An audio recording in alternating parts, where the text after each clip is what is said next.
Bismillahirrahmanirrahim. Assalamualaikum warahmatullahi wabarakatuh.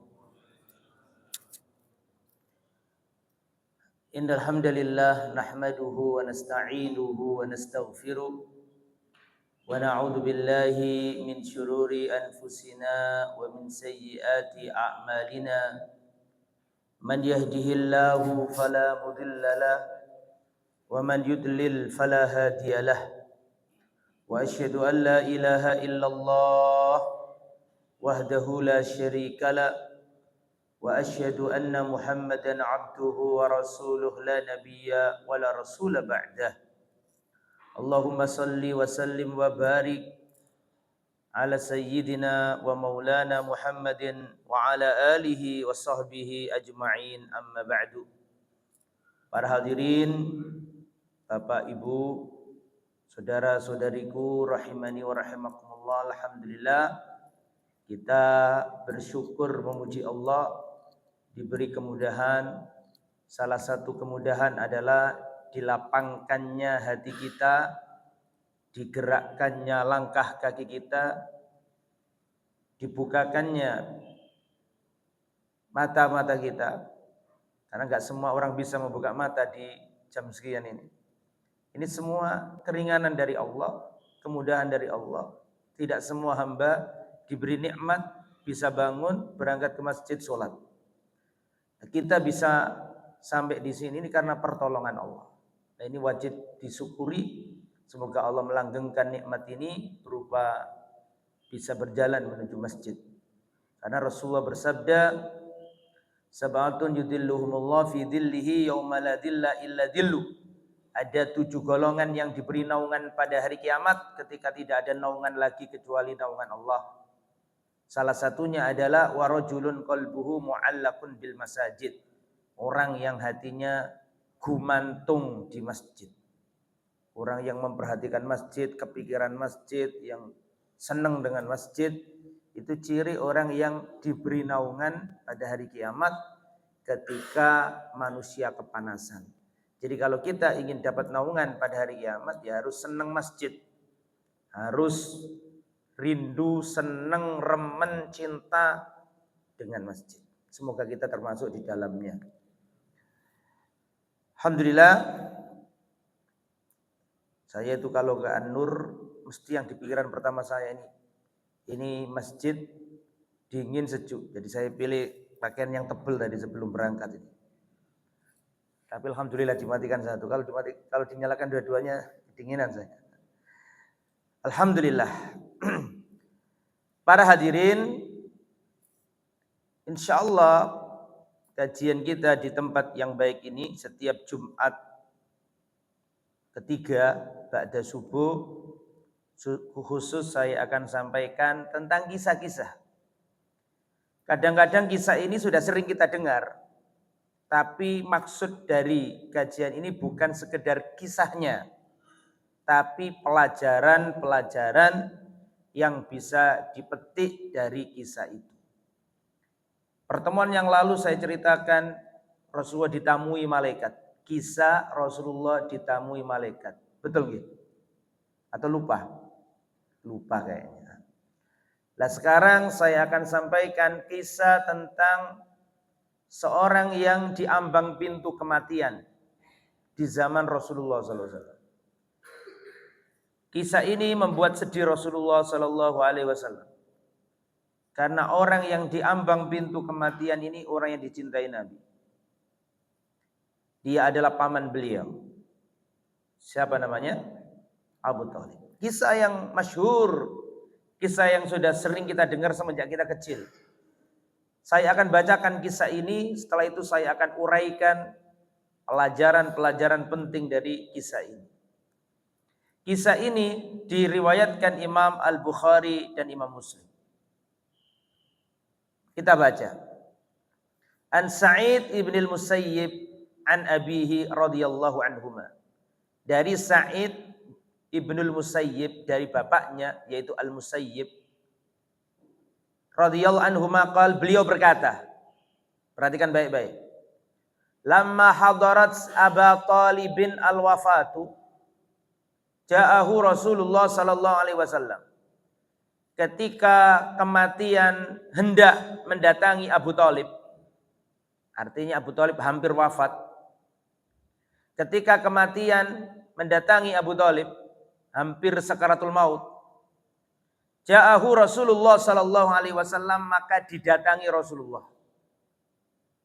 Rasulullah berangkat menuju pamannya yang sudah dalam kondisi kritis. Fawajada indahu Aba Jahlin wa Abdullah bin Abi Umayyah ibnil Mughirah.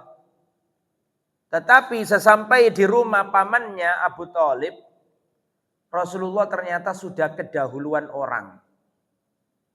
Di tempat itu Rasulullah menjumpai Abu Jahal dan Abdullah bin Abi Umayyah ibnil Mughirah. Dua-duanya orang kafir waktu itu. Rasulullah ingin jenguk pamannya yang dalam kondisi kritis mengkhawatirkan. Di tempat pamannya ternyata di situ sudah ada dua orang kafir. Abu Jahal sama Abdullah bin Abi Umayyah. Maka Rasulullah mendatangi sang paman, tidak menghiraukan Abu Jahal. Langsung datang ke pamannya dan Rasul berkata, perhatikan baik-baik. Rasul berkata kepada sang paman, ya ammi, qul la ilaha illallah kalimatan asyhadu laka biha indallah yaumal qiyamah. Pamanku, wahai paman, ucapkan la ilaha illallah, sebuah kalimat yang aku pada hari kiamat akan bersaksi membelamu di depan Allah Subhanahu wa taala. Ayo paman, ucapkan kalimat tauhid, karena kan pada waktu itu Abu Thalib belum masuk Islam. Maka ini kesempatan terakhir. Nabi berkata, ya ammi qul la ilaha illallah kalimatan asyhadu laka biha indallah yaumil qiyamah. Paman, ucapkan la ilaha illallah. Sebuah kalimat kalau panjenengan mau mengucapkan nanti pada hari kiamat aku akan bersaksi di depan Allah untuk menolong engkau, paman. Ucapan Nabi langsung disaut sama Abu Jahal. Abu Jahal dan temannya tadi siapa namanya? Abdullah bin Abi Umayyah. Abu Jahal langsung berkata, ya Aba Thalib, atarghabu an millati Abdul Muttalib? Hei Abu Thalib, apakah kamu itu benci dengan ajaran leluhurmu, bapakmu Abdul Muttalib? Namanya dia kan Abu Thalib, punya bapak namanya siapa? Abdul Muttalib. Ya Aba Thalib, atarghabu an millati Abdul Muttalib? Apakah kamu itu benci dengan ajaran bapakmu Abdul Muttalib, leluhurmu? Bingung. Abu Thalib bingung. Milih ikut Nabi apa milih ikut siapa? Abu Jahal, leluhur bapaknya. Karena lihat pamannya ragu-ragu, falam yazal Rasulullah ya'riduha alaihi. Maka Rasul terus ngulangi, ayo paman, ucapkan la ilaha illallah paman. Sebuah kalimat yang kalau panjenengan mau mengucapkan, aku nanti pada hari kiamat akan membelamu paman. Ucapkan paman, diulang-ulang sama Nabi. Ayo paman, la ilaha illallah paman. Maka Abu Jahal pun ngulangi juga. Dan karena bingung, maka akhir makallamahum, terakhir ucapannya Abdul Muttalib, dia ala millati Abdul Muttalib, dia lebih memilih ajaran leluhurnya Abdul Muttalib. Wa aba an yaqula la ilaha illallah, dia enggak mau mengucap la ilaha illallah. Dia lebih memilih ajaran bapaknya, terus mati. Ketika lihat pamannya mati, sedih Rasulullah sedih dan Rasulullah berkata, ama wallahi la astaghfiranna laka ma lam unha anka. Demi Allah paman, aku akan terus mendoakanmu paman, meminta kepada Allah untuk mengampuni dosamu paman terus. Selama aku tidak dilarang paman, aku akan terus mendoakanmu. Langsung kuntan turun ayat dari langit. Surat At-Taubah ayat 113. Nabi pengennya, paman, aku akan mendoakanmu terus paman, supaya Allah mengampuni dosamu. Langsung ditegur sama Allah. Turun surat At-Taubah ayat berapa tadi? 113. Maka nalin nabiyyi walladzina amanu an yastaghfiru lil musyrikin. Tidak boleh bagi nabi dan tidak boleh bagi orang yang beriman mendoakan ampunan bagi orang-orang musyrik. Walau kanu uli kurba, meskipun itu sanak kerabatmu sendiri. Bayangkan, orang yang ngerawat Nabi sejak kecil. Yang ngerawat Nabi itu Abu Thalib, kayak bapak sudah. Turun ayat ini. Tidak boleh bagi Nabi dan orang-orang yang beriman mendoakan orang yang musyrik meskipun keluarga dekatnya sendiri. Wa anzalallahu ta'ala fi Abi Thalib. Ayat ini surat At-Taubah ayat 113 turun mengenai Abu Thalib ini. Kemudian turun ayat lagi yang kedua surat Al-Qasas ayat 56. Allah berfirman, innaka la tahdi man ahbabta. Engkau wahai Muhammad tidak bisa memberi hidayah. Tidak bisa memberi petunjuk kepada orang yang kau cintai. Walakinnallaha yahdi man yasha. Tapi hanyalah Allah yang bisa memberi petunjuk hidayah bagi siapa saja yang dikehendaki. Sedih Rasulullah. Rawahul Bukhari. Hadis ini diriwayatkan Imam Al-Bukhari dan Imam Muslim. Kalau hadisnya tadi saya rasa jenengan sudah seringlah mendengarkannya, gitu. Nah, sekarang pelajarannya apa kira-kira? Pelajaran dari kisah ini tuh apa? Pelajarannya enggak satu dua, banyak para jamaah. Nah, ini yang akan saya uraikan. Sebelum saya uraikan pelajaran-pelajaran, ibroh-ibroh, nasihat yang bisa dipetik dari hadis yang saya baca tadi, kita harus tahu dulu siapa itu Abu Thalib. Kita harus tahu dulu, kenalan dulu. Siapa sih Abu Thalib itu? Abu Thalib itu pamannya Rasulullah. Saudara kandungnya Abdullah, pamannya Abdul siapa? Bapaknya siapa? Rasul sallallahu alaihi wasallam. Makanya para hadirin, ketika Rasulullah ditinggal wafat ayahnya, setelah itu ditinggal wafat ibunya, setelah itu ditinggal wafat kakeknya, yang merawat Nabi itu Abu Thalib. Karena kakeknya yang bernama Abdul Muttalib sebelum wafat dia wasiat. Perhatikan baik-baik. Abdul Muttalib kakeknya Nabi itu anaknya banyak sekali. Aku nggak mengatakan banyak tapi banyak.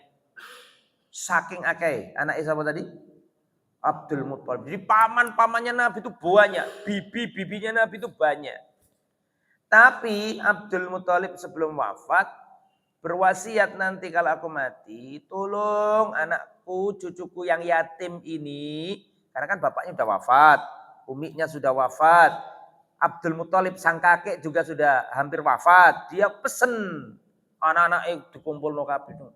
Anaknya banyak, pamannya Nabi itu banyak. Cuma nanti ketika Nabi umur 40 tahun diangkat jadi Rasul, pamannya Nabi cuma 4. 2 masuk Islam, 2 mati kafir. 2 masuk Islam yaitu Hamzah bin Abdul Muttalib, Abbas bin Abdul Muttalib. 2 mati kafir, Abu Lahab bin Abdul Muttalib. Siapa tadi satu? Abu Thalib bin Abdul Muttalib. Tapi sebelumnya itu kan Nabi masih kecil itu, pamannya banyak. Abdul Muttalib pesen, nanti kalau aku mati, tolong cucuku yang yatim ini nanti akan diasuh oleh pamannya yang bernama Abu Thalib. Pertanyaannya, kenapa kok Abu Thalib? Pamannya Nabi banyak. Ada Hamzah, ada Haris, ada bibinya Nabi Atika, ada bibinya Nabi Sofia, ada pamannya Nabi Abu Lahab. Abu Lahab itu cinta loh sama Nabi. Ketika Nabi kecil cinta. Bencinya Abu Lahab itu ketika Nabi umur berapa? 40 tahun diangkat jadi Rasul mendakwakan tauhid. Sebelumnya cinta Abu Lahab itu. Nah pertanyaan sekarang, kenapa kok Abu Thalib yang dipilih? merawat Nabi, padahal paman-pamannya Nabi itu banyak. Jawabannya, karena Abu Thalib itu satu kandung sama ayahnya Nabi. Siapa namanya? Abdullah. Maksudnya bagaimana Ustaz? Maksudnya Abdul Muthalib itu istrinya banyak. Abdul Muthalib itu loh. Punya anak banyak dari istri yang berbeda-beda. Halo? Nah kebetulan Abu Thalib sama siapa? Abdullah ini sekandung, paman kandung. Nah, Rasul sama yang lain, ya paman temenan, bapak ipodo. Cuman beda ibu gitu. Sehingga Abu Thalib dipilih. Lah Abu Thalib ini nama aslinya Abdu Manaf. Abu Thalib pamannya Nabi tadi loh, yang pemilik kisah ini yang mati ini. Nama aslinya siapa tadi? Abdu Manaf. Dalam riwayat yang lain namanya Imran. Jadi Abu Thalib bin Abdul Muthalib bin Hashim bin Abdi Manaf. Abu Thalib ini merawat Nabi semenjak Nabi umur berapa? Ya jemaah. Nabi umur berapa? 8 tahun. Karena Nabi ini yatim sebelum lahir. Nabi di kandungan sudah yatim. Betul apa enggak sih? Betul apa betul? Nabi itu di kandungan sudah yatim. Buru-buru lahir ke muka bumi. Di kandungan sudah yatim. Berapa bulan kan gitu, bapaknya wafat. Gitu. Jadi di kandungan sudah yatim. Nabi umur 6 tahun ditinggal wafat ibu. Berarti Nabi SD kelas 1. Kalau zaman sekarang nih. SD kelas 1 sudah yatim piatu, gak pada bapak, gak ada emak. Umur 6 tahun. Umur 6 tahun diasuh sang kakek. Sampai akhirnya umur 8 tahun, cuma 2 tahun tok. Wafat kakeknya, ya SD kelas 2 lah gitu, kurang lebih. Ya, sang kakek wafat. Ditunjuklah Abu Thalib. Jadi Abu Thalib ini merawat Nabi sejak Nabi umur berapa?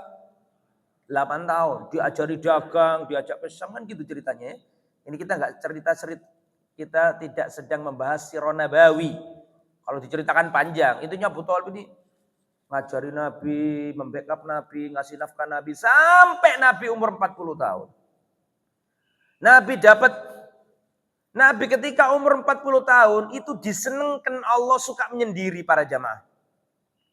Nabi umur 39 akhir-akhir umur 40 tahun itu Allah jadikan seneng menyendiri. Melihat keadaan orang Mekah yang buat patung setelah jadi disembah, kemudian memutus tali rahim, berzina, makan uang haram, ya, kemudian menikahi wanitanya, bapaknya mati, ibu tirinya dinikahi, berzina, ya, jadi anaknya dikubur hidup-hidup yang perempuan, tidak mau anak perempuan, ini jahiliyah. Maka Nabi umur 39 akhir-akhir umur 40 dijadikan Allah senang menyendiri melihat keadaan ini. Nah, Rasulullah menyendiri di mana? Di Jabal Nur. Di gua apa? Di gua apa? Gua Hira. Sampai klimaksnya adalah Rasulullah dapat wahyu. Umur 40 tahun. Iqra bismi rabbikal ladzi khalaq, khalaqal insana min 'alaq. Intinya Rasul jadi nabi. Terus dakwah sembunyi-sembunyi 3 tahun. Setelah itu turun perintah untuk terang-terangan. Ketika turun perintah terang-terangan, keluarganya dikumpulkan. Seluruh Bani Hasyim, paman-pamannya, Pak D, ponaan, sepupu, Bani Hasyim dikumpulkan. Wahai Bani Hasyim, kalian itu keluargaku. Aku diutus oleh Allah untuk umat manusia secara umum dan untuk kalian secara khusus. Aku ini Nabi diperintah oleh Allah, masuk Islamlah kalian akan selamat, sembahlah Allah saja, qul la ilaha illallah. Ketika Nabi ngomong kayak gitu, langsung disaut sama Abu Lahab. Inilah awal mula perseteruan Nabi dengan siapa? Pamannya Abu. Padahal Abu Lahab itu cinta sama Nabi. Ketika Nabi lahir, budaknya Abu Lahab itu ngabarkan, wahai majikanku, wahai tuanku, ponakanmu lahir. Saking senangnya Abu Lahab, itu budak dimerdekakan. Namanya siapa budak itu? Suwaibah. Suwaibah ini dimerdekakan dan disuruh nyusui Rasulullah. Saking cintanya Abu Lahab. Saking cintanya Abu Lahab sama Nabi. Abu Lahab punya anak namanya Utsbah dan Utaibah. Utsbah bin Abi Lahab dinikahkan sama Ruqayyah binti Rasulillah. Utaibah Utbah dinikahkan sama Ruqayyah. Utaibah dinikahkan sama Ummu Kulsum. Jadi Abu Lahab itu paman Nabi sekaligus besannya Nabi.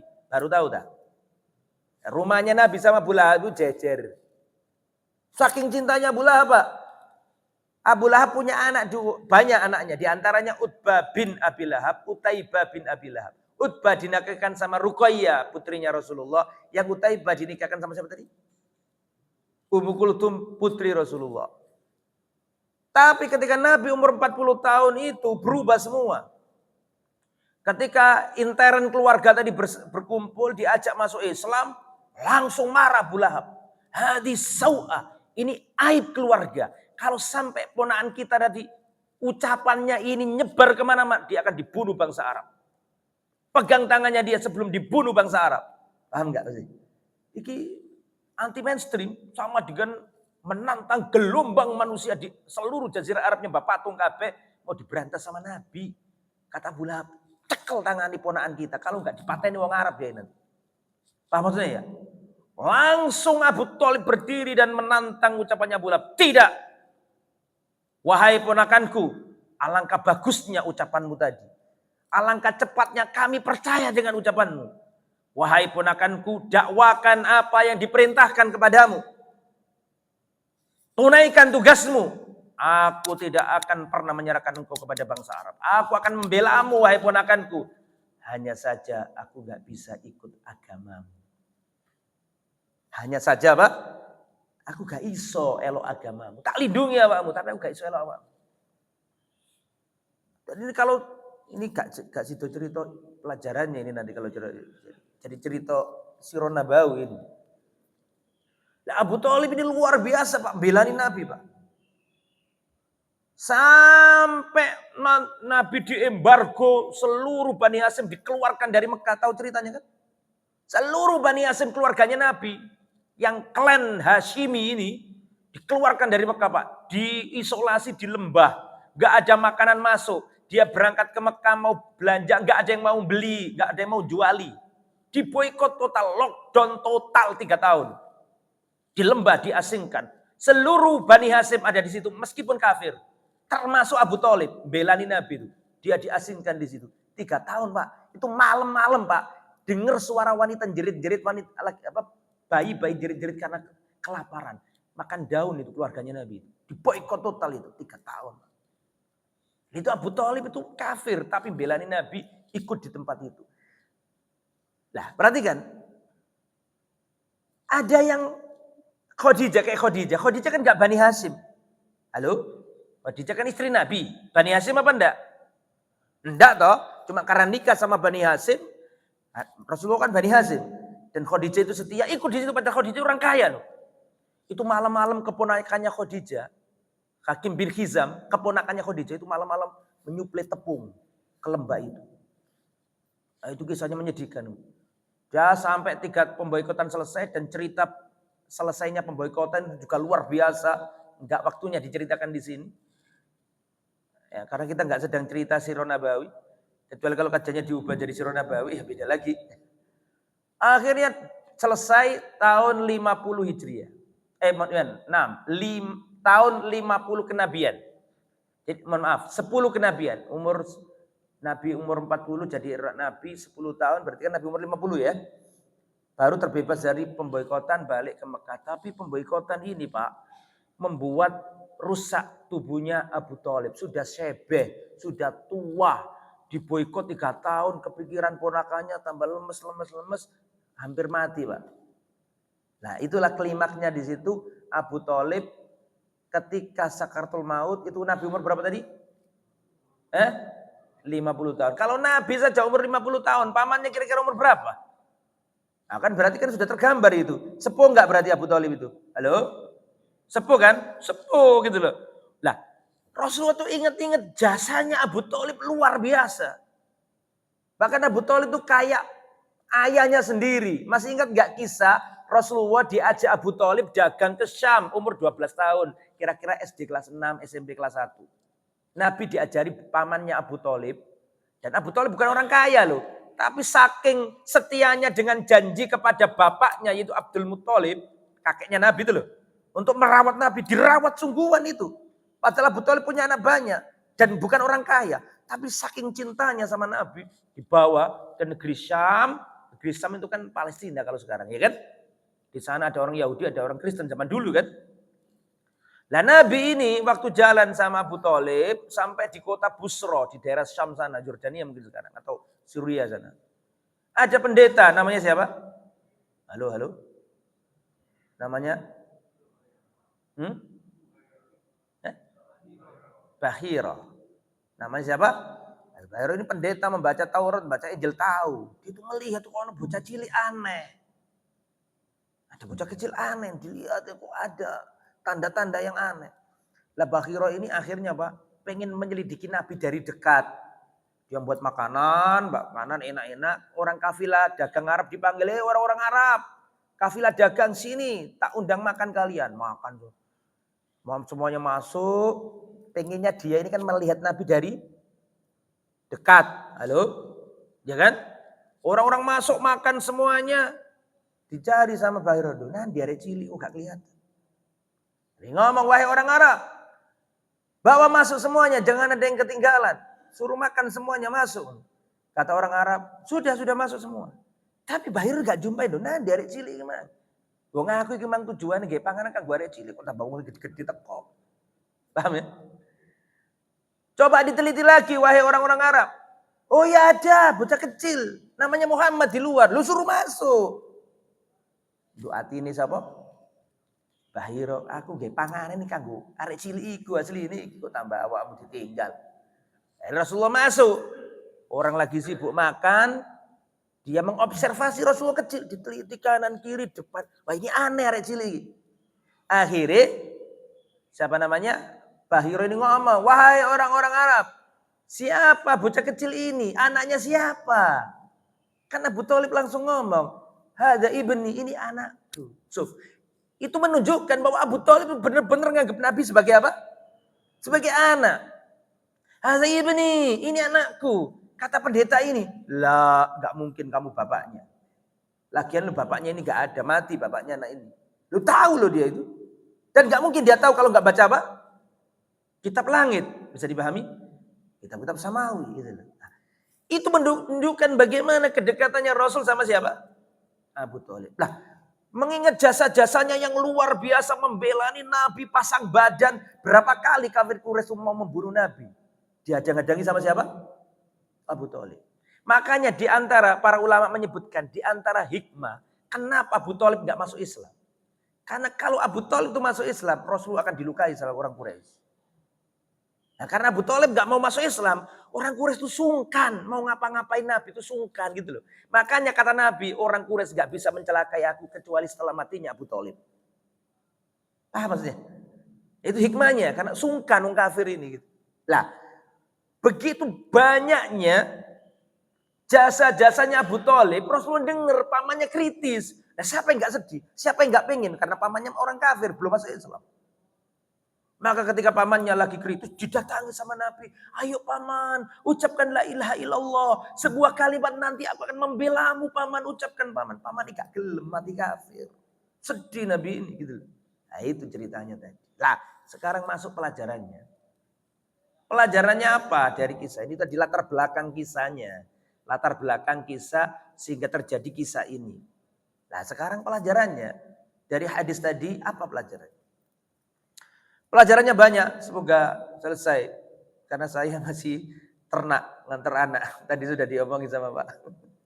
Masih nganterkan, Zat? Iya masih belum libur. Tapi di pekan terakhir ini, pekan besok sudah libur. Nah, kebetulan kok ini masih ada masuk. Tapi bukan pelajaran, ya. Class meeting, apa masak-masakan. Nah, pelajaran pertama ya jamaah, bolehnya menjenguk orang kafir yang sakit. Pelajaran pertama. Jadi nek ono sampean duwe tangga non muslim, apakah boleh dijenguk? Boleh. Boleh. Sampean punya punya tetangga non-muslim, sakit, boleh nggak dijenguk? Tolong dijawab, boleh nggak? Boleh. Itu bukan perkara agama, perkara sosial toh, kemanusiaan, humanity, insaniyah, Anda apa-apa. Bahkan bisa jadi itu sebagai jalanan orang bisa masuk Islam. Kalau punya tonggo, kasih makanan, meskipun non-muslim tidak apa-apa. Bukan tidak apa-apa, dianjurkan sama Nabi. Dia sakit dijenguk. Nah, satu, pelajaran nomor 2. Ahamiyatu dakwatil aqarib, pentingnya mendakwai keluarga. Begitu sayangnya Nabi sama pamannya ini. Nabi itu, Pak. Nabi itu orang yang cinta keluarga. Nabi itu orang yang apa? Cinta keluarga. Abu Lahab punya anak cewek namanya Durrah binti Abi Lahab. Masuk Islam. Ikut hijrah. Beda dengan Abu Lahab ayahnya, beda dengan kakak-kakaknya tadi, Utbah sama Utaibah tadi. Meskipun nanti Utbah masuk Islam. Lah Durrah ini dari awal masuk Islam. Anaknya siapa tadi? Abu Lahab. Ikut hijrah ke Medina. Di Medina orang-orang ngomong, loh awakmu kita anaknya Abu Lahab. Sing turun ayat tabbat yada abi lahabi wa tabba ma agna. Bapakmu sing dicap neraka iki awakmu iki. Sedih. Durrah ini sedih. Karena dalam kisah dikatakan sampai ada yang mengatakan enggak bermanfaat hijrahmu karena bapakmu adalah Abu Lahab. Sedih ini. Kerabatnya Nabi loh ini. Loh Abu Lahab itu kalau masuk Islam ahli bait. Kalau masuk Islam, ahli bait dong, pamannya Nabi kok. Paman temenan itu, bukan paman-pamanan, paman temenan. Bukan nasab yang jauh, jajar nasabnya. Rasul dua Abdul Muttalib. Siapa tadi? Abu Lahab, Abdul Muttalib. Langsung ketemu nasabnya di Abdul Muttalib. Maka orang-orang seakan-akan ya menganggap rendah Durrah ini. Durrah ini sedih. Nah, Rasulullah kedengaran ini. Maka Rasulullah SAW, siapa yang menyakiti keluargaku? Karena Durrah bin Abi Lahab ini keluarganya siapa? Rasul SAW. Kata Abu Lahab dulu itu Pak, cinta Nabi. Bencinya sama Nabi, itu ketika Nabi umur berapa tadi? 40. Itu dalil jadi orang baik itu gak dimusuhi Pak. Nabi 40 tahun dadi wong apik. Nabi sejak lahir cenger sampai 40 tahun tidak pernah nipu orang, jujur, nggak pernah khianat, amanah, orang baik. Tapi nggak dimusuhi orang. Orang baik nggak dimusuhi. Kapan orang baik dimusuhi? Kalau kamu ngajak orang lain jadi baik. Halo. Setuju apa enggak? Pokoknya nggak setuju nanti. Nabi ini jadi orang baik Pak sejak 1 tahun sampai 40 tahun. Semua orang Arab jahiliyah itu kalau ditanya, hei wong Arab kabeh, sopo wong nduk Mekah sing paling apik? Sepakat, sing paling jahat, sing paling elek sepakat berkata, wong sing paling apik nduk kota Mekah siapa? Muhammad, sepakat Pak. Orang jadi orang baik enggak dimusuhi, sampean poso, enggak dimusuhi orang, sampean sholat malam, enggak dimusuhi orang. Jadi orang baik tidak dimusuhi orang. Tapi Rasulullah bertransformasi dari orang baik itu bahasa Arabnya orang soleh. Bertransformasi menjadi muslih, mengajak orang lain jadi baik. Itu baru dimusuhi. Selama ente baik untuk dirimu sendiri, enggak dimusuhi orang. Nabi sudah membuktikan itu. Betul apa enggak? Tapi nek wis ngejak wong liya ayo salat, wah iki resek wong iki ngejak salat terus iki. Melarang syirik, mesti dimusuhi. Ngejak tauhid dimusuhi. Nah itu ya. Jadi ahamiyatu dakwah, ini pelajaran nomor 2, pentingnya mendakwai keluarga. Jadi Rasul itu sayang sama keluarga, pamannya itu diajak masuk Islam. Nomor 3. Pelajaran nomor berapa? 3. Al-qarabatu la tazulu bil kufri. Kekerabatan tidak hilang karena kekafiran. Pelajaran nomor berapa ini? 3. Al-qarabatu la tazulu bil kufri. Kekerabatan tidak hilang karena kekafiran. Mana dalilnya? Dalilnya Nabi berkata, ya ammi wahai pamanku. Nabi gak ngomong gini, hei Abu Thalib. Kan enggak toh? Halo? Nabi gak ngomong, hei Abu Thalib. Enggak, Nabi ngomong apa? Pamanku. Maka kekafirannya Abu Thalib tidak menghilangkan apa? Kekerabatan dan nasab. Ali tetap bin Abi Thalib meskipun Abu Thalib kafir. Betul? Umar tetap bin Khattab meskipun Khattab itu kafir. Jadi kekerabatan gak hilang karena apa? Kekafiran. Tapi beda dengan perwalian, gak bisa kalau perwalian. Perwalian bisa nggak? Nggak bisa. Waris nggak bisa. Cuman kekerabatannya tetap, nasabnya tetap. Itu pelajaran nomor berapa tadi? 3. Pelajaran nomor 4. Nggih, nomor 4 nggih. Istihbab talqin man hadarahul maut. Dianjurkan mentalkin orang yang hampir mati. Yang hampir mati, bukan mesti pendem baru ditalkin. Berdasarkan ini, nalkin sebelum orang wafat. Makanya Rasul mengatakan lakinu mautakum la ilaha illallah, talkinlah orang yang hampir wafat dengan la ilaha illallah. Prakteknya ini. Talkin la ilaha illallah. Itu pelajaran nomor berapa? Kenapa? Karena Rasul mengatakan mangkana akhiru kalamihi la ilaha illallah dakhalal jannah. Siapa yang akhir ucapannya la ilaha illallah masuk surga. Nah, kalau ada orang Pak lagi kritis, itu pentingnya yang jadi anak itu mendampingi orang tua. Karena itu pergulatan Pak. Setan pun datang di situ. Makanya ada orang sakit kritis itu anaknya harus paham, dikawal, diingatkan waktu sholat. Karena setan pengen menyesatkan dan menjadikan dia su'ul khatimah. Nah, kita yang siapapun yang jadi anak atau siapa yang lagi menemani orang sakit harus pandai itu, harus paham itu. Tidak sekedar makan minumnya, tapi sudah sholat belum dia. Diingatkan la ilaha illallah. Jadi talqin itu pakai lafaz tauhid.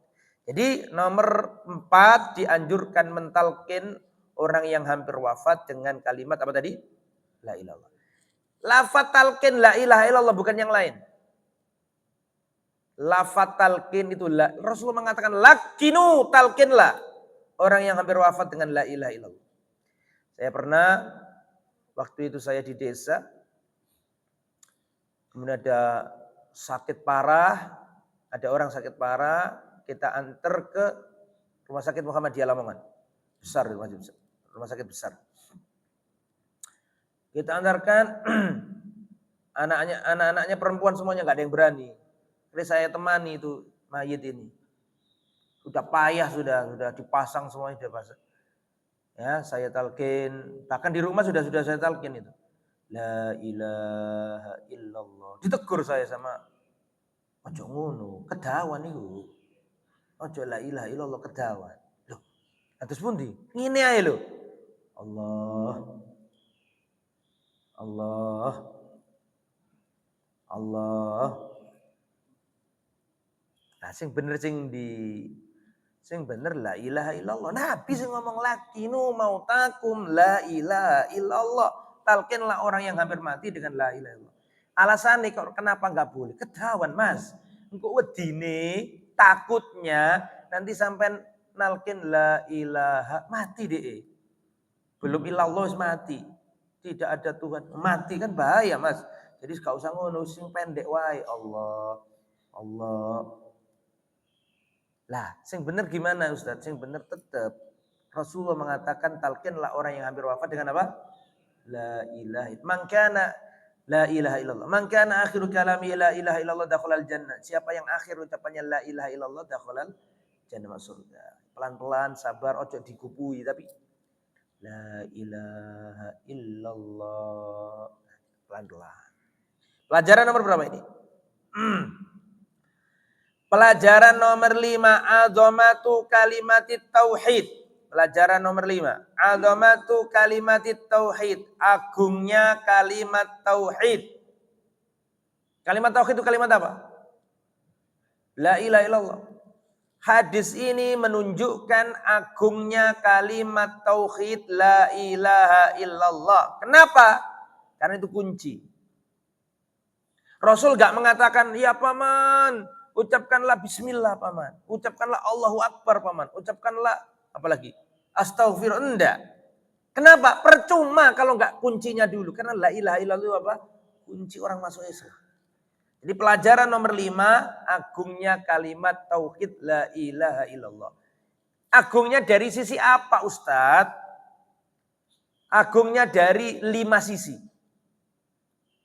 Sisi yang pertama karena la ilaha illallah itu kunci Islam. Selama kuncinya belum dipegang, itu amal solehnya Abu Thalib yang banyak gak bermanfaat. Ngeramut arek yatim, gak sekedar arek yatim, ini yatim jadi nabi. Betul apa enggak? Itu seandainya masuk Islam pahalanya gede enggak Abu Thalib itu?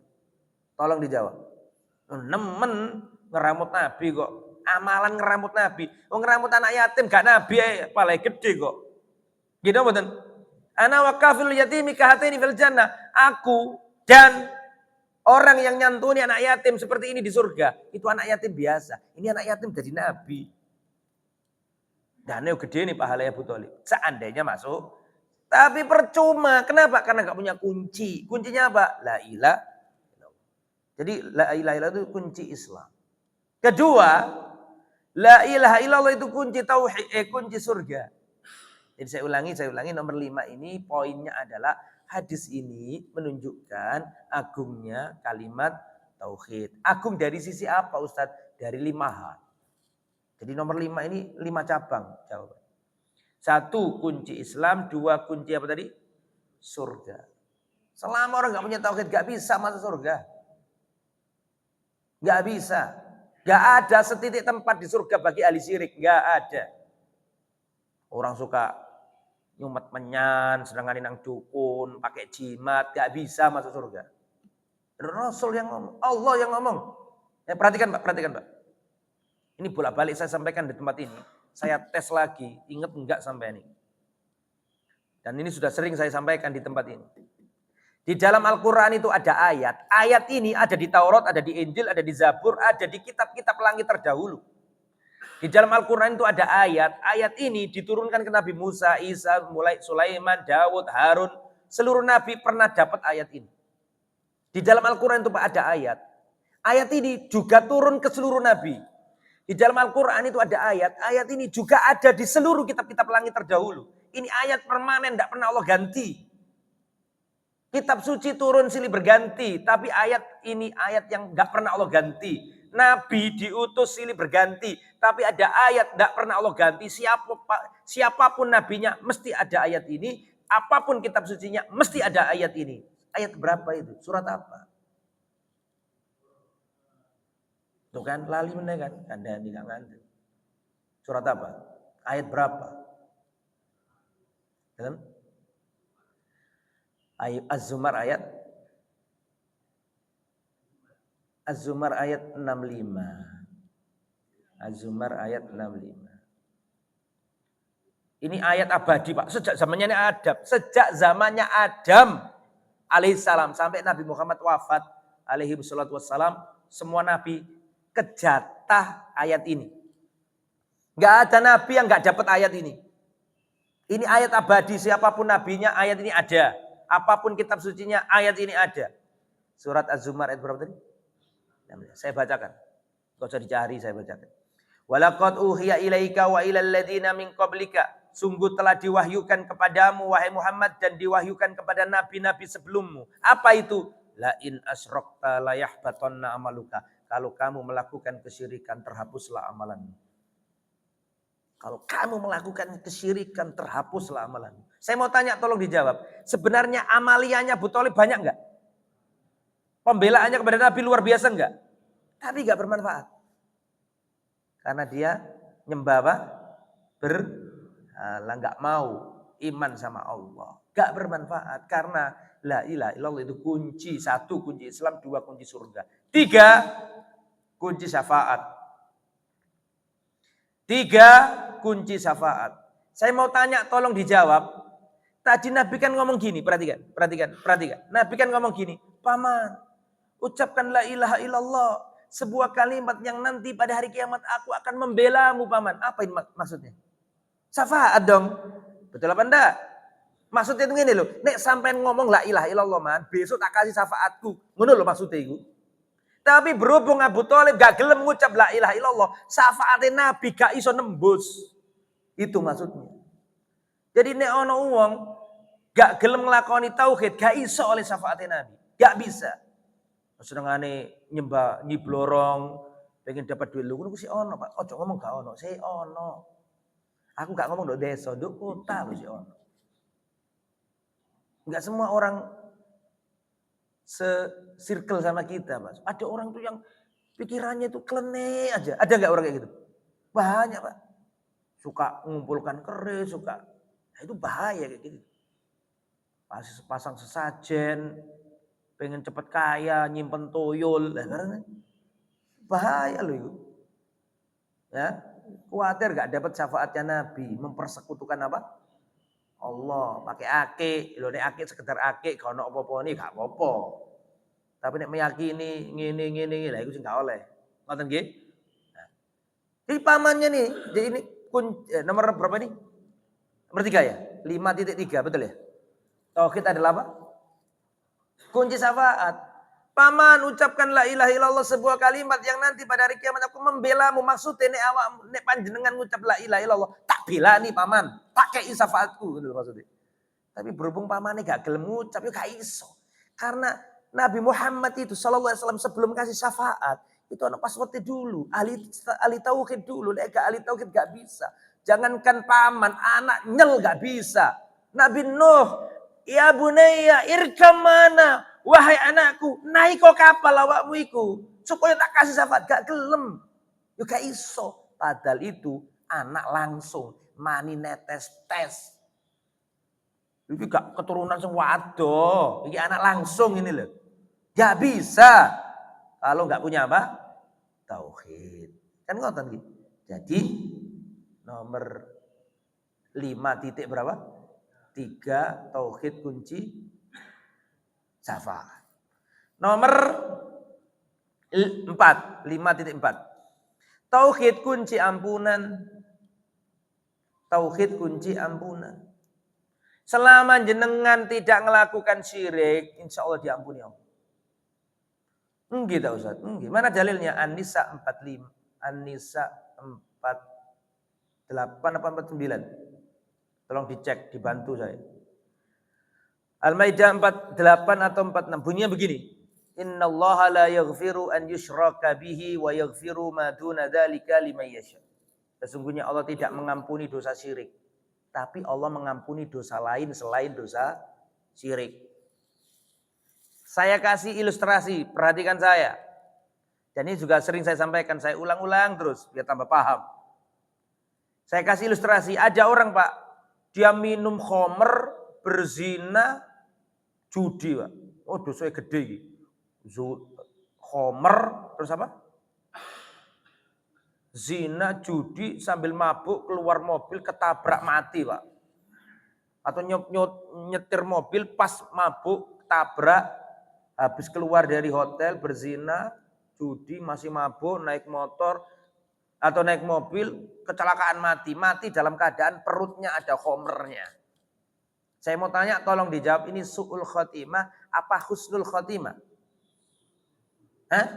Atau contoh yang lain, dia berzina sama seorang pelacur, naudzubillah min dzalik, di hotel Pak. Waktu dia berzina kena serangan jantung, mati di ranjang perzinahan. Su'ul khotimah apa husnul khotimah? Oke, su'ul khotimah. Ini contoh pertama. Contoh kedua, ada orang pengen kaya, ingin melakukan ritual-ritual kesyirikan, datang ke Gunung Kawi, membuat sesajen, membuat ritual-ritual penyembahan. Terus kebreset mati masuk jurang. Su'ul khotimah apa husnul khotimah? Su'ul. Yang pertama mati ketika zina, yang kedua mati melakukan syirik. Betul ya? Sama-sama su'ul khotimah, betul? Tapi nilainya beda di mata Allah. Bedanya di mana Ustaz? Bedanya, perhatikan. Orang yang ketika mati dalam keadaan berzina tadi, saya mau tanya, sholatnya masih ada enggak? Tolong dijawab. Sholat malamnya yang dia lakukan masih ada apa enggak? Bakti kepada orang tua yang dia lakukan masih ada apa enggak? Masih, betul loh. Sedekah siri sembunyi-sembunyi yang dia lakukan masih ada. Masih berlaku hukum timbangan amal, betul apa enggak? Masih mungkin diampuni Allah karena dia mungkin punya amalan banyak. Dosanya gede pastilah. Tapi masih mungkin diampuni Allah. Meskipun enggak sempat tobat. Meskipun enggak sempat tobat. Karena dia punya amalan lain. Masih berlaku hukum apa? Timbangan amal. Atau karena kasih sayang Allah. Welas asihnya Allah. Atau bisa jadi dihukum dulu di neraka tapi nanti diampuni. Bisa jadi. Itu yang A. Sekarang yang B. Meninggal dalam keadaan mempersekutukan Allah. Bagaimana sholatnya? Habis. Mana dalilnya? Az-Zumar 65. Gitu. Nyembah jaluk wahai bah karuhun. Atau opo lah danyang iki. Jaluk suki, ritual iki dilakoni. Mati. Wis syirik gak iso nemu hasil mati, Pak. La in asyrakta layah baton nak maluka. Kalau kamu melakukan kesirikan, terhapuslah. Hajinya hilang, bakti ke orang tua nggak dilihat, hancur. Tanya hati-hati ya. Jadi kalau kita itu menyampaikan jangan melakukan syirik, itu bukan benci ya jamaah. Sayang kepada jamaah itu. Sayang. Jadi kalau ada dai jelaskan ke umat bahaya syirik itu sayang, bukan benci, bukan. Oke, nomor berapa itu? 5.4. Sekarang yang terakhir aja. Masih banyak itu. 5.5 wis. Setelah itu 6 nanti. Suruknya jam berapa? Sudah suruk ini ya. Tapi kan suruk kan untuk sholat kan masih butuh 15 menit lagi ya kan. Oke. 5.5. Tauhid adalah kunci selamat dari neraka. Tauhid adalah kunci selamat dari neraka. Dan ini banyak hadisnya. Pernah dengar hadis bitokoh, kartu itu? Pernah dengar ya Mas? Halo? Pernah dengar hadis bitokoh, hadis kartu itu? Sudah? Saya ulangi. Karena kayaknya orang sing bingung sing ding. Jadi nanti pada hari kiamat Pak, ada seorang hamba Pak diadili di depan seluruh makhluk. Ada satu hamba Allah di depan seluruh makhluk diadili Allah. Dihamparkan di hadapannya 99 lembar amal. Saya ulangi ya. Satu orang ini dihamparkan di hadapannya 99 gulungan catatan amal. Berapa jumlahnya?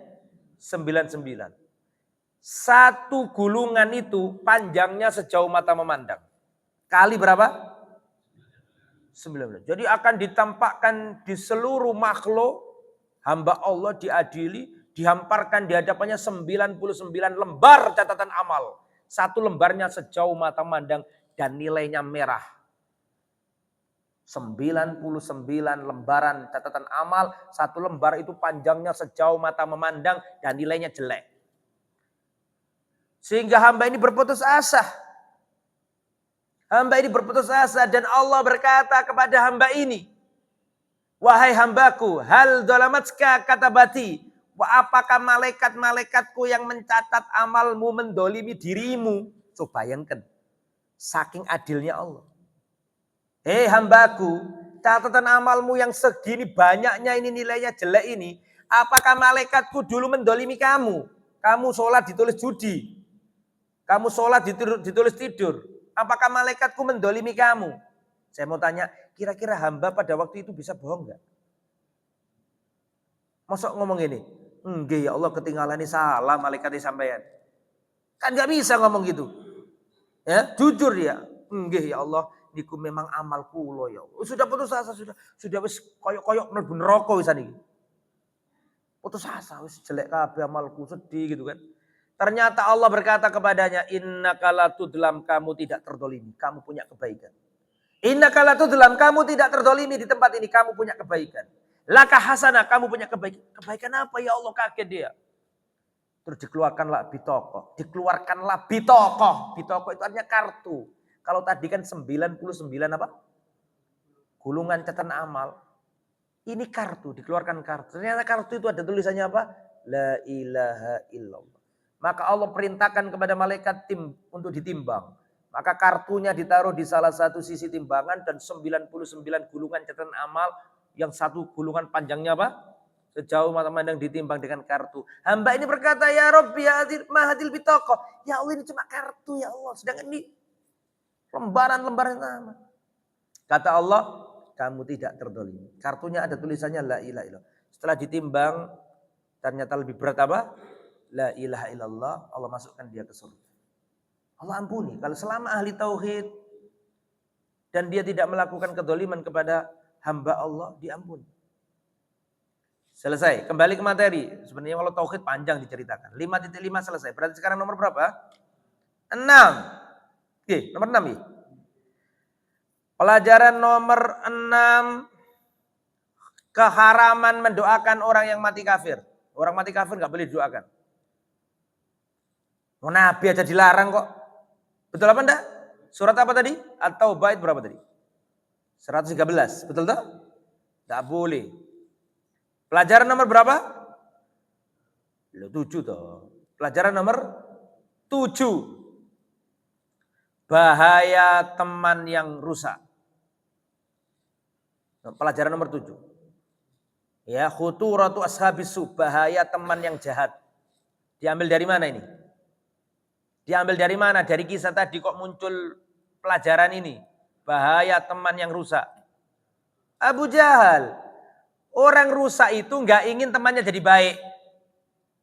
Abu Thalib sudah mau masuk Islam ini. Paman, ucapkan la ilaha illallah paman. Sebuah kalimat aku akan membelamu pada hari kiamat. Oh, dihalang-halangi. Jadi wong rusak itu nggak ingin temannya jadi baik. Ada orang sama-sama rusak, jahat, suka narkoba, suka macam-macam minum khamr. Kok temannya jadi alim, sebuah masjid, didatangi Pak, dikasih gratis. Awakmu lapo nang masjid barang itu. Ayo ayolah aku tak kasih gratis. Jadi uang rusak itu gak ingin temannya jadi baik. Betul gak ini? Nah, itu pelajaran nomor berapa itu? Pelajaran nomor 8. Pelajaran nomor 8. Bahaya fanatik dengan ajaran nenek moyang. Bahaya fanatik dengan ajaran leluhur. Lihat Pak, perhatikan saya. Perhatikan saya. Di sini menunjukkan cerdasnya Abu Jahal. Abu Jahal ini Pak, ngasih titik yang titik itu membuat Abu Thalib tak berdaya. Faktor yang dipakai Abu Jahal bukan faktor sosial. Bukan faktor ekonomi. Faktor sosial contohnya ini. Abu Thalib, awakmu masuk Islam. Kok awakmu satu konco karo Bilal, budak-budak itu setara kamu. Kan sosial itu, faktor sosial. Betul apa enggak? Halo? Inti gelem sholat bareng Bilal. Oh Bilal orang kiri budak. Ini inti masuk Islam. Inti sederajat sama Bilal. Inti mau. Itu kan faktor apa? Sosial. Tapi Abu Jahal enggak pakai itu. Enggak faktor ekonomi. Inti masuk Islam. Itu kiri-kiri kabeh wong masuk Islam itu. Enggak. Tapi perhatikan. Abu Jahal pakai titik alasan yang membuat Abu Thalib tidak akan berkutik. Nenek moyang. Makanya fanatik terhadap ajaran nenek moyang membuat orang sulit mendapatkan hidayah. Mosok salah wong biyen iku. Perhatikan saya. Abu Thalib itu Pak, serumah sama Nabi waktu kecil. Di sisi lain ada sahabat Nabi yang rumahnya jauh dari negeri Arab. Yaitu Salman Al-Farisi. Dari negeri apa? Dari negeri apa? Persia, Al-Farisi, Persia. Persia itu kalau sekarang mana Ustaz? Persia itu kalau sekarang Iran, Pakistan, Afghanistan. Itu tuh dulu namanya Persia. Ya, sebagian Afghanistan, sebagian Iran. Jauh dari Arab. Orang Iran tuh ngomongnya nggak Arab Pak. Banyak orang salah paham. Iran dikira Arab. Iran bukan orang Arab. Tulisannya pegon, bukan Arab yang Arab asli bukan. Tulisannya pegon, tapi bukan Arab. Ngomongnya bukan Arab, Persi. Jadi orang Iran itu Persi. Nah, Salman Al-Farisi dari Persi jauh. Al-Farisi dari Persi. Tahu ceritanya kan? Ojo ngomong dorong loh ya, aku tahu ceritanya. Aku cerita. Kesimpulannya Salman Al-Farisi kan masuk Islam, betul ya? Terlunta-lunta di tengah jalan, padahal dia putra bangsawan. Kesimpulannya, kenapa Allah nggak milih Abu Thalib? Kenapa Allah milih Salman Al-Farisi? Salman Al-Farisi itu Pak rumahnya Pak bermil-mil dari Medina. Tapi Allah pilih dia masuk Islam ketemu Nabi di Medina. Sedangkan Abu Thalib ini Pak satu rumah sama Nabi waktu Nabi kecil. Mendengarkan Al-Quran bukan dari orang lain. Abu Thalib mendengar Al-Quran langsung dari Nabi. Nabi itu kalau baca Quran paling merdu di muka bumi. Nabi kalau baca Quran merdu. Dia tahu akhlaknya Nabi, tahu gantengnya Nabi, tahu akhlaknya Nabi, semua tahu kabeh lah. Tapi gak bisa masuk Islam. Karena apa? Fanatik kepada ajaran nenek moyang. Kalau ditanya Abu Thalib, siapa Anda? Ana Abu Thalib, Ibn Abdul Muttalib, Ibn Hasim, Ibn Abdi Manaf, bin. Sampai Nabi Ibrahim bisa nyebutkan dia. Fanatik dengan ajaran leluhurnya dia. Kalau ditanya bangga dengan ajaran leluhurnya. Tapi kalau Salman Al-Farisi, man anta ya Salman? Salman kamu itu siapa? Salman menjawab, ana Ibnul Islam. Aku ini anaknya Islam.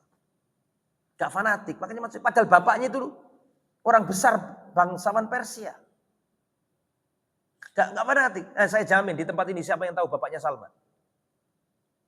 Yang bisa saya umrohkan insya Allah. Siapa bapaknya Salman?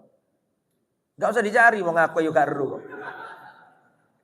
Gak ada Salman bin, gak ada Pak. Mesti Salman Al-Farisi. Karena dia gak bangga dengan bapaknya. Dia bangganya dengan Islam, makanya Allah kasih Islam dia. Nah, Abu Thalib kebalikannya, dia bangga dengan apa? Leluhurnya, nggak bisa masuk Islam. Itu pelajaran nomor berapa? 4. Nah, sampai 9 saja, sudah waktunya pulang saja ini ya. Pelajaran nomor 9. Terakhir, sebenarnya masih panjang tapi saya anggap terakhir. Nomor 9, hidayah itu ada 2. Tadi kan saya katakan, tadi kan turun ayat kepada Nabi, surat apa tadi? Surat Al-Qasas ayat berapa tadi? Al-Qasas 56. Muhammad kamu gak bisa memberi hidayah. Kan gitu ya? Kepada orang kamu cintai. Innaka latahdi man abdal. Muhammad kamu gak bisa memberi hidayah kepada orang yang kau cintai. Tapi masalahnya di surat Asy-Syura ayat 56 Allah berkata, innaka latahdi ila sirati mustaqim. Muhammad, sesungguhnya engkau bisa memberi hidayah ke jalan yang lurus. Oh gak konsistennya ini Al-Quran ini. Nek wong gak paham. Dalam surat Al-Qasas ayat 56, kok katanya Nabi gak bisa memberi hidayah kepada orang yang dicintai. Innaka la tahdi man ahbabta. Kau Muhammad gak bisa memberi hidayah kepada orang yang kau cintai. Tapi di surat Asy-Syura ayat berapa tadi? 52 Allah berfirman, wa innaka latahdi, kamu benar-benar bisa memberi petunjuk hidayah ke jalan yang lurus. Sing bener sing endi nih? Al-Qasas gak bisa memberi hidayah. Asy-Syura bisa memberi hidayah. Sing bener sing endi? Orang kalau nggak belajar mesti Al-Quran kontradiktif. Dianya aja yang nggak belajar. Hidayah itu ada 2. Hidayah itu ada apa? Ada 2. Ada hidayatul irsyad, ada hidayatul taufik. Itu miliknya Allah.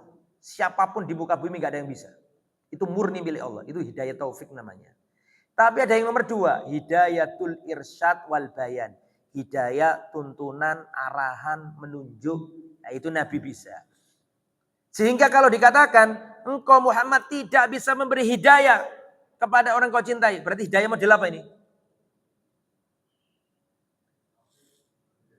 Tadi kan tak omong no Pak. Hidayah ono loro ini. Ngaji nek wong neng gak semangat iki. Hidayah ada berapa? Ada 2. Hidayah taufik itu miliknya Allah. Sudah ya? Catat makanya. Hidayah ada 2. Hidayah. Yang kedua hidayah apa tadi? Irsyad wal bayan. Ini semua bisa ustadz, bisa kiai, bisa tuan guru, bisa rasul, apalagi kita bisa. Nah, ketika Allah katakan kau Muhammad gak bisa memberi hidayah kepada orang yang kau cintai, pamanmu sekalipun gak bisa kamu bisa. Hidayah apa ini? Taufik, gitu loh. Nah, yang surat Asy-Syura ayat berapa tadi? 52. Kau Muhammad bisa memberi hidayah ke jalan yang lurus, berarti hidayah irsyad. Selesai. Enggak ada pertanyaan, ya. Insyaallah pertanyaan di lain kesempatan, semoga bermanfaat. Subhanakallahumma wa bihamdika asyhadu an la ilaha illa anta astaghfiruka wa atubu ilaik. Wassalamualaikum warahmatullahi wabarakatuh. Pangapunten nggih, saya langsung izin. Assalamualaikum. Matur nuwun semuanya. Assalamualaikum.